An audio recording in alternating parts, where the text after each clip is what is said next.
So, yan ang gulat. Kinakabahan pa ako. Sana may deliver ko na maayos. Ayan, magandang gabi po sa lahat. Salamat sa lahat ng umatin at nag-stay. Ayan, Biancy. Happy birthday. And gabi talagang sinigaw ko ka talaga para makapag-uno. Bate. So, ayan, bye, Biancy. Itong sa wakas, dumating na rin yung itong araw na to, no? Kasi sobrang tagal na hinihintay na natin na dumating to. Last year pa, parang inaano natin na debut na yung last year. Pero ito na talaga ito.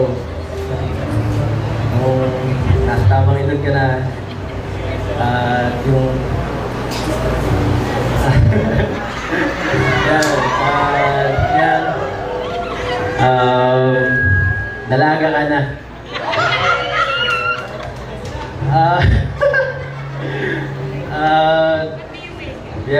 Sa journey mo dito sa Kalingap, grabe sobrang daming nangyari.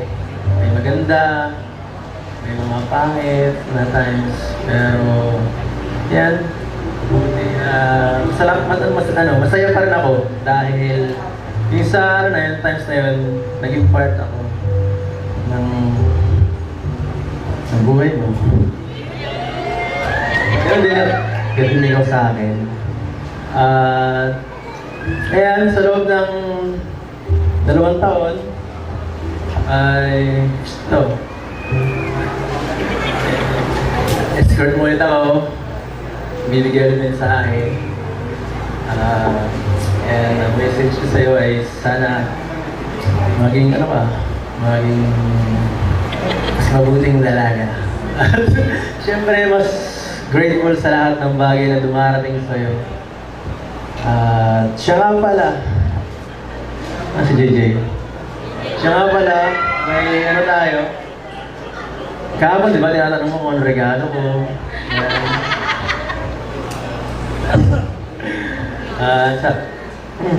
Sabi mo, gusto mo nang alagain.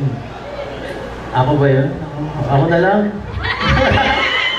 At, yan, napaisip ako, hindi naman pwedeng baby. Hindi pwede. Diba, bata ka pa. So, umisip ako ng alternative.